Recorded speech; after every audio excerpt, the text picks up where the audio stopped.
हाँ जी, नमस्कार आप सभी को। और मैं ये उम्मीद करता हूँ आप सभी अच्छे होंगे और अपनी पढ़ाई अच्छे से कर रहे होंगे।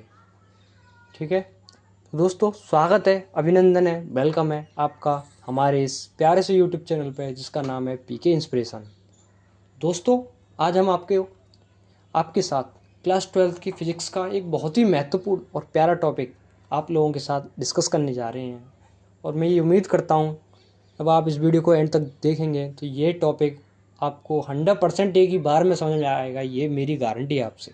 ठीक है, तो वीडियो को पूरी तरह से देखना। ठीक है, और एंड तक देखिएगा। ये जो क्लास 12th की फ़िज़िक्स का ये टॉपिक है कूलाम का लॉ, ये आपके एक सेकंड मतलब आप इसको इस वीडियो के देखने के बाद 100% इस डेरिवेशन को सेल्फ अपने आप कर पाओगे। ठीक है, ये मेरा आपसे दावा है। तो चलिए शुरू करते हैं। तो दोस्तों, कूलाम का नियम क्या है? सन 1785 ईस्वी में फ्रांसीसी वैज्ञानिक कूलाम ने प्रयोगों के आधार पर दो आवेशों के बीच कार्य करने वाले बल संबंधी नियम दिया था। कहने का तात्पर्य या कहने का अर्थ मेरा ये है कि एक वैज्ञानिक थे फ्रांस के कूलाम, जिन्होंने 1785 ईस्वी में दो आवेशों के मध्य कार्य करने वाले बल संबंधी नियम दिया था। तो चलिए अब इसका हम निगमन करते हैं।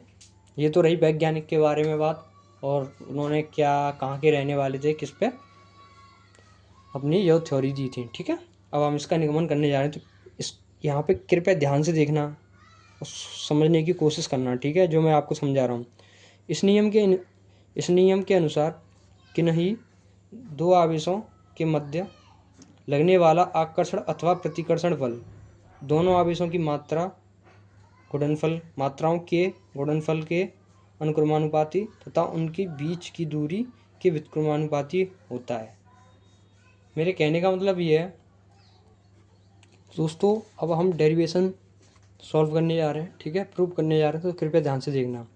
ठीक है, देखिए जो इन्होंने बताया था कि ये कोई आवेश है, ये कोई Q1 आवेश है, इससे r दूरी पर एक आवेश Q2 है। Q1 पे लगने वाला बल F1 है, इसको सदिश कर देंगे क्योंकि बल एक सदिश राशि है। और ये Q2 पे लगने वाला बल F2 है। ठीक है, F2 है। ठीक है, उन्होंने बताया कि जो बल होता है यानी बल को F से लिखते हैं, जो बल होता है वो आवेशों के गुणनफल यानी Q1 तथा Q2 के समानुपाती होता है। ठीक है, इसको हम इक्वेशन नंबर फर्स्ट मान लेंगे, एक मान लेंगे। और जो बल है वो जो है दूरी के वर्ग, ठीक है, ये है कोई दूरी के वर्ग के व्युत्क्रमानुपाती होता है। ठीक है, दूरी के वर्ग के व्युत्क्रमानुपाती होता है। इसको हम समीकरण नंबर 2 दे देंगे।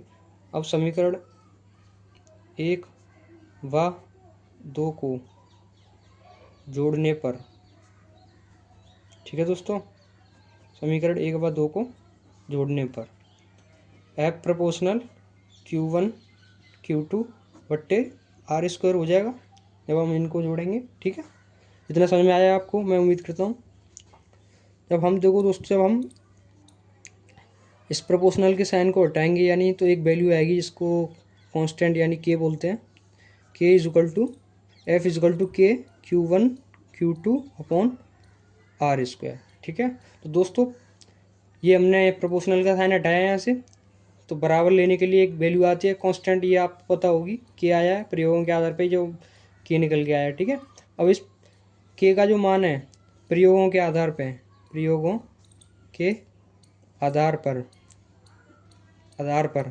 K का मान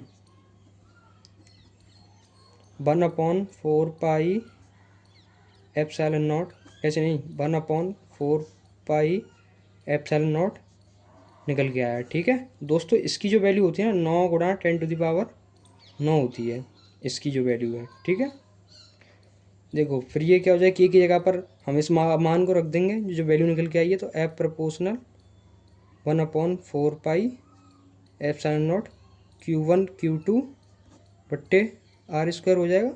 ठीक है, F proportional F = 1/4 πε0 Q1 Q2 बट्टे R²।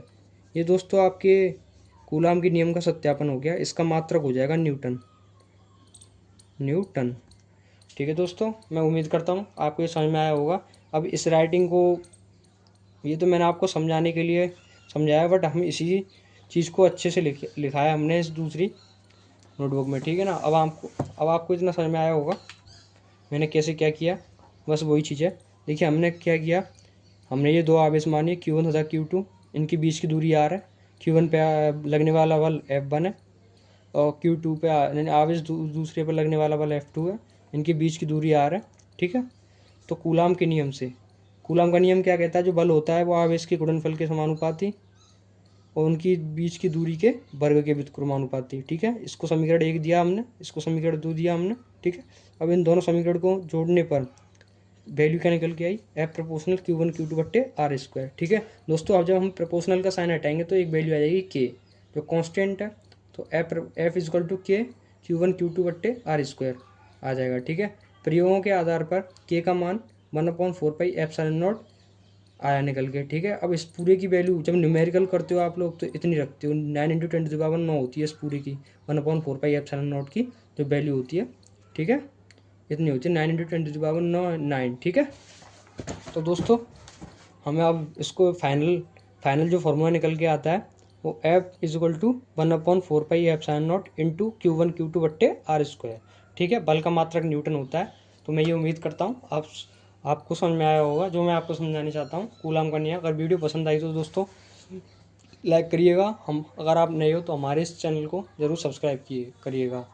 हम अपने इस चैनल पे बायोलॉजी, केमिस्ट्री, फिजिक्स इन तीनों सब्जेक्ट्स की तैयारी कराते हैं, वो भी डीप में। ठीक है ना। कोई भी ऐसा टॉपिक नहीं छोड़ते जिससे पेपर में मतलब परेशानी हो छात्र को, छात्राओं को। दोस्तों मैं उम्मीद करता हूँ वीडियो आपको पसंद आई होगी और आप ये निगमन सीख पाए होंगे। नहीं समझ में आ रहा तो दोबारा देखिएगा। तो धन्यवाद। लाइक करिएगा हमारी इस वीडियो को और नए हो तो प्लीज़ सब्सक्राइब ज़रूर करिएगा। धन्यवाद।